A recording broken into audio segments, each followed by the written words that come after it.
All right. Welcome, everybody, to another episode of Sales Pipeline Radio. I'm your host, Matt Hines. Very excited to be here and to have you here for this latest episode as we, get close to the end of 2023. Can't believe we're already now well into December. Thank you so much for being part of our audience. Thank you very much for joining us live and making us part of your work week. And if you are listening or watching on demand, thank you so much for your continued downloads.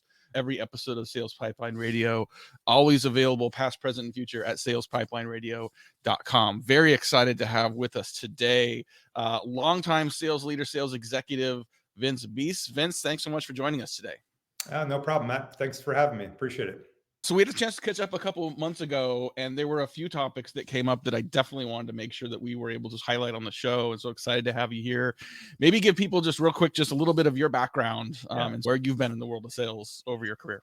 Yeah, most of my career is in early stage tech startups, VC-backed tech startups, from pre-revenue to post-revenue to exits. So I love getting in early. I love building things. So heading up sales, sometimes also handling marketing as well, all the revenue functions.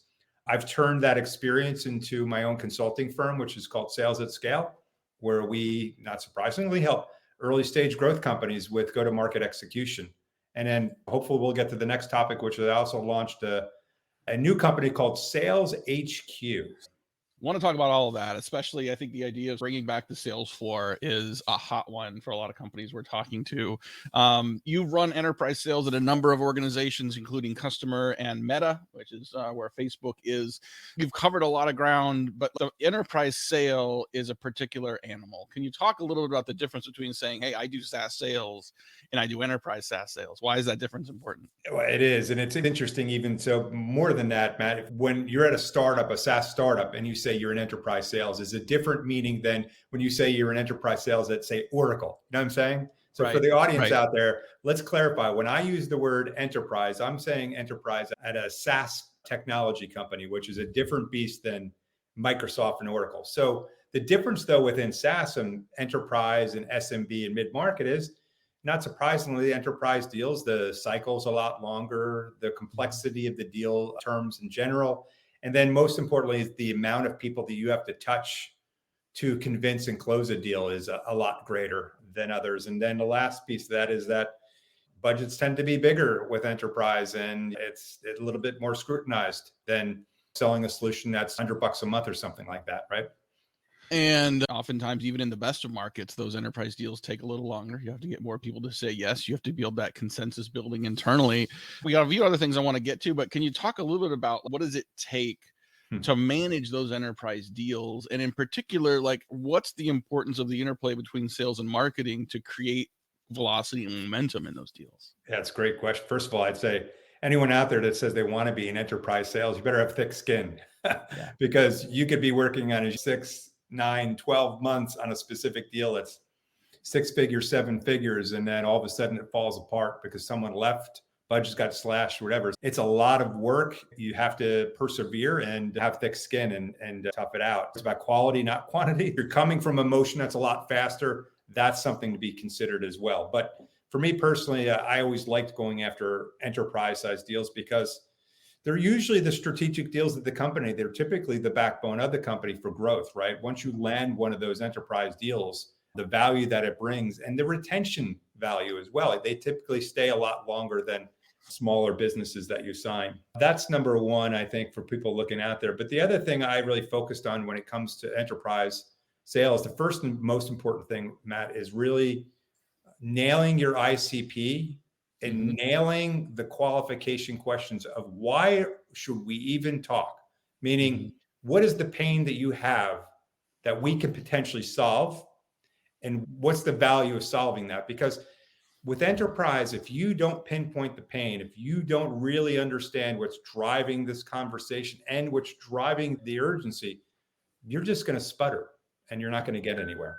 Yeah, totally agree with that. We're talking today on Sales Pipeline Radio with Vince Bies. He is the founder and CEO of Sales at Scale. And one of the things we had talked about when we caught up a couple months ago was this topic of win rates and putting a focus on win rates. And boy, what a better year to do that than 2023 when win rates seem to be down. I remember in the spring, there was some actual quantifiable data in the SaaS space showing just how dramatically win rates are down. I don't know that they have rebounded yet. Why are win rates so important as a metric to watch? I think it's the only metric that matters, quite frankly, because at the end of the day, if you're not winning, you're losing, and we want to win more than we lose. The first thing I would recommend for folks out there, if they haven't done it, to figure out what the win rate is, you got to do a funnel analysis, right? You got to understand where deals are falling off and where deals are getting stuck. And Matt, we talked about this last time when I was at Customer. We did this analysis, and in one quarter, we increased our win rate tremendously because we figured out two things when we did analysis. We figured out where we were getting stuck, and we figured out why we were getting stuck. Mm-hmm. And so the why was we weren't getting to the IT leadership early enough in the sales process, meaning they were brought in late. And every time they were brought in late, we were falling off. And every time they were brought in late, we were getting stuck in the first early stage of the opportunity. So when we changed our structure, how we qualify, and we made it a criteria to have IT leadership involved in the discovery and in those early stages, our win rate dramatically increased. So we had less opportunities, but we closed a higher percentage of opportunities. I think in that quarter I'm referring to, we went to something like a 42% increase in win rate. So I've heard some people say that there's such a thing as too high of a win rate, that if your win rate is too high, you might be over qualifying opportunities and not putting enough into the pipeline. How do you know where the balance is and how to find, or what is your optimal win rate to increase yield? I've never heard of that before. I'll be honest with you. I don't know if you can overqualify. First of all, I do a very simple structure when it comes to qualification. There's a difference between qualification and discovery, right? Let's just be clear. Got it. Yeah. My qualification criteria is very basic, right? For example, at Customer, it was, what is the pain? Is there enough pain for them to leave? Because it was a rip and replace type of solution. Is there enough pain for them to leave? Do they have commitment to the project? And do they have the commitment from IT? If we can solve that pain, check, and those other questions, valid opportunity, create a stage 0 opportunity. That's simple, right? To me, I never in my history overqualified because, quite frankly, a 0 stage opportunity is a 0 stage opportunity, right? That's right. It's when the ticker starts, but let's be honest. I haven't even done discovery yet to see what specific use cases are and how we're going to solve those and all that fun stuff. So it just gets us started. You're absolutely right about that. And I think this also just speaks to the importance of having those crisp definitions of what it means to be at those stages.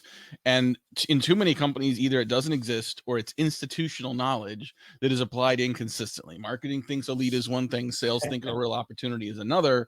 They may both be wrong. And so just having a single point of truth and then evaluating that, to your point, of saying, is this point of truth giving us the optimal yield and output from this pipeline? How do we make adjustments? This isn't a sales is right or marketing is right. This is a team sport approach. Talk about the cultural requirements to do that well in an organization, so it doesn't seem like a us versus them mentality. Yeah, it's all leadership, right? It's leadership coming together and agreeing upon things, and then leadership educating why that's important to the sales organization, and then making it a requirement tied to CRM. So once we were all on the same page and once we communicated that, we then made the corrections in Salesforce to say, hey, these are the criteria and you have to check these things off or you're not advancing your opportunity. And then it became a coachable moment. So then when we didn't find things that should have been checked off, we would coach the salesperson on that and why it's important again. But let me be clear. I don't think we ever corrected what marketing got credit for, let's say, and what was important to sales, right? Like when we were handed a MQL, it was then our responsibility to decide if this was a SQL or not, right? So that was a good transition, but then sales took over and had our own criteria, right? There wasn't any argument or debate about it. It's just what it was. Yeah, there's a lot of ways to do that, right? I think just if you're going to separate the leads from the opportunity, it's just important to know exactly what's what, right? Exactly. And so just knowing that it's a team sport, one team's not going to be successful without the other. We got a few more minutes today with our guest, Vince Bies, who just a couple months ago launched something I think is super, super interesting. It's called Sales HQ. It is a co-selling community. an in-person community. Vince is bringing back the sales floor Imagine. in a way that we maybe haven't seen since the pandemic. And honestly, I was excited when I heard that you were doing this, because I've seen so many companies bringing, especially their BDR and inside sales teams, back to the office to recreate the culture, the environment, the buzz. And I've seen dramatic before and after results there. Talk about what you saw in the field and why Sales HQ is so exciting for you. Let's just agree upon this, Matt. I think, let's use sellers in general, whether it's a BDR, SDR, account executive, sales director, et cetera. We all perform at a higher rate when we're together because we feed off each other. We feed off the energy. Man, I'm old enough to remember managing teams. We had a sales floor and there was a buzz on the sales floor and there was an energy on the sales floor. And I say that because it was brought to my attention numerous times when I was starting this company, Sales HQ, that there's people probably younger than 28 that may have never experienced the sales floor. And they said, hey, Vince, you got to keep in mind when you talk to your audience that they might not even know what you're talking about, like the concept of the gong, the concept of the stand-up. So what I'm trying to do is replicate the sales floor, replicate the buzz, the energy that we get and feed off each other and learn from each other. I had someone yesterday tell me like, yeah, man, when I started this company, I got to sit next to this experienced sales executive. And I used to listen to his calls in real time. And I'd be writing notes while he's on the call. And I would learn so much in real time. Yeah. He said, I don't know how younger sellers do it today. You'd have to go through all these different gong calls, but in real time, it's really impactful, isn't it? Yeah, I think that we've gotten enamored with just the greater quote unquote efficiency of not having the office. And so going back to the office means I now have to staff the office. I got to put sodas in there somehow. I got to pay for the lights. I got to do all these things. They said, and so I'm going to be devil's advocate just to get a reaction, right? To say, okay, hey, you know what? I got Slack. I got to ring the bell channel. I got Zoom. We can do stand-ups in Zoom. Everyone's there. And then I get to work from the convenience of my basement. And that may work for a product marketing manager. Yep. Talk about for those that have not carried a bag, that have not had a sales role, have not experienced firsthand the sales floor. Why is that not sufficient? I'm laughing because I'll be honest with you. I joined Customer right when the pandemic kicked off. And we did our best, like all other companies, to celebrate wins. And like other companies, we used the Slack channel to celebrate. And again, not faulting Customer or Slack, but like celebrating a win is Slack.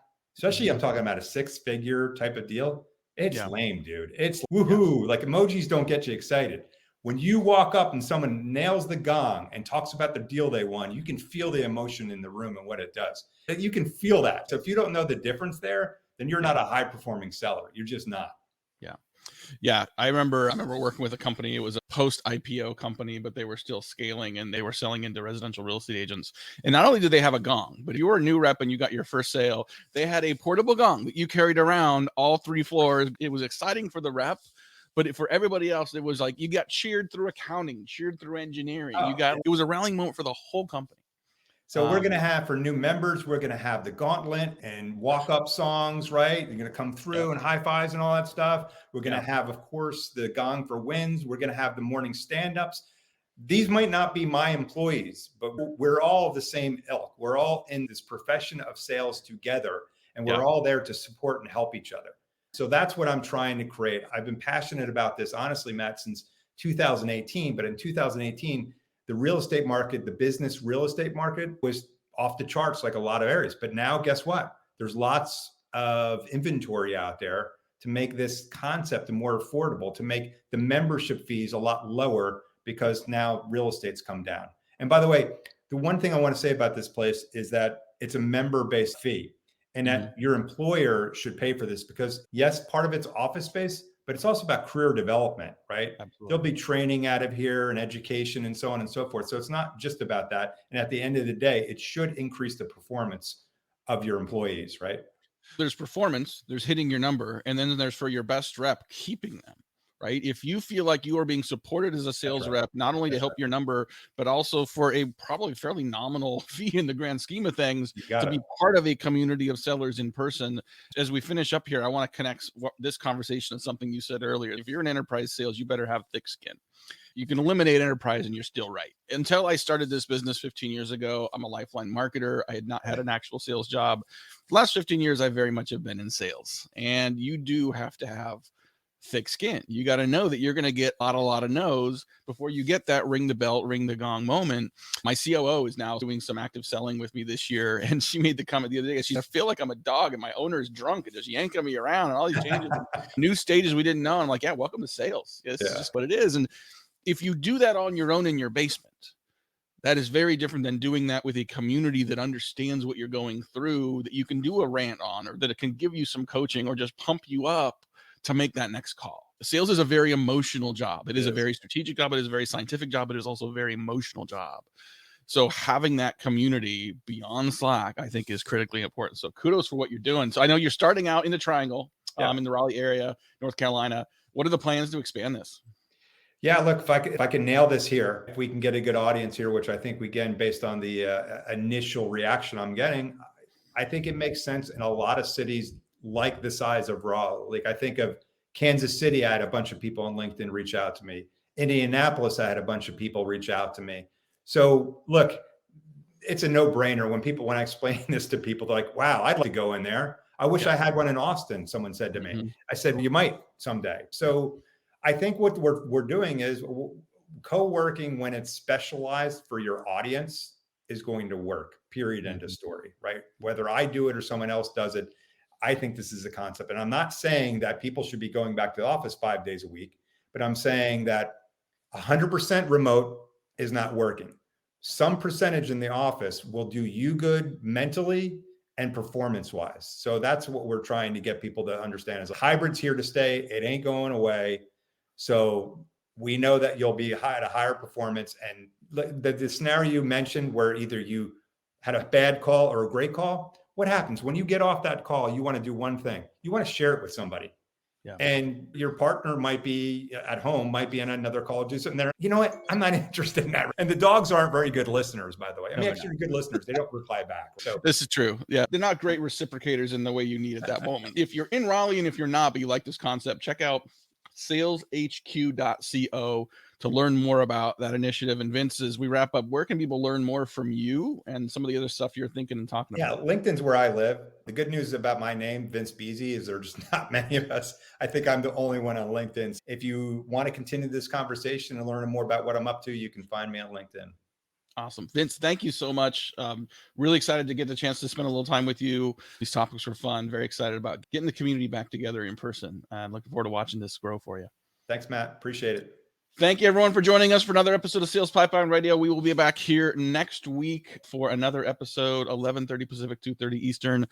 My name is Matt Hines. We'll see you next week on Sales Pipeline Radio.